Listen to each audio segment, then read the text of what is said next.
যাদের কাজ ছিল ইরানকে অস্থিতিশীল করা, ভেতর থেকে ধ্বংস করা, তাদেরই এখন এক একজন করে ধরে ফেলছে ইরানের গোয়েন্দারা। সোশ্যাল মিডিয়া থেকে আদালতের কাঠগড়া, সবখানে এখন একটাই নাম, মোসাদ, ইসরায়েলের গুপ্তচর। তেহরানের রাস্তায় হঠাৎ শুরু হয় ধাওয়া। একটা পিকআপ ভ্যান দৌড়াচ্ছে, পেছনে তাড়া করছে এক মোটরসাইকেল আরোহী, কোমরে পিস্তল গোজা। ভিডিওটি ভাইরাল হয়ে ছড়িয়ে পড়ে গোটা নেট দুনিয়ায়। জানা যায় ওই ভ্যানে ছিল ড্রোন তৈরির সরঞ্জাম ও বিস্ফোরক। এই সরঞ্জাম দিয়েই ইসরায়েলের গোয়েন্দা সংস্থা মোসাদ ইরানের এয়ার ডিফেন্স সিস্টেমে প্রথম আঘাত হানে। এরপরই শুরু হয় বিমান হামলা। প্রায় 200 যুদ্ধবিমান ঝাঁপিয়ে পড়ে তেহরানে। টার্গেট ছিল ইরানের শীর্ষ জেনারেল ও পরমাণু বিজ্ঞানীরা। 14 জন। তেহরান সহ ইরানের বিভিন্ন শহরে ভয়ঙ্কর চোরাগুপ্তা হামলা চালায় মোসাদ এজেন্টরা।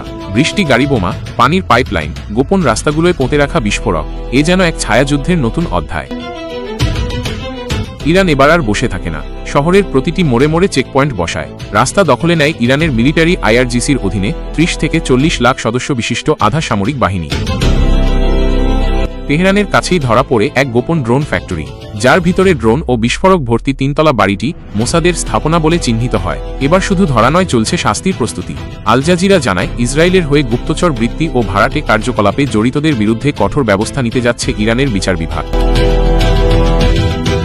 বিচার বিভাগের মুখপাত্র আজগর জাহাঙ্গীর বলেন, যাদের শনাক্ত করা হয়েছে তাদের বিরুদ্ধে তাৎক্ষণিক মামলা হয়েছে। অল্প সময়ের মধ্যেই তাদের ঘৃণ্য কাজের শাস্তি দেওয়া হবে।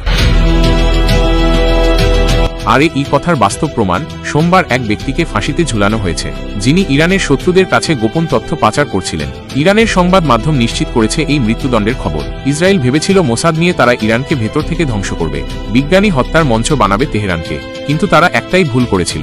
তাদের ভাবনা ছিল ইরান দুর্বল, কিন্তু বাস্তবতা ছিল ইরান প্রস্তুত।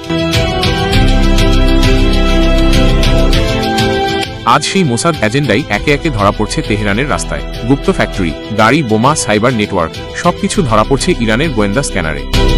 জাহিদুল ইসলাম, দৈনিক নয়াবেলা।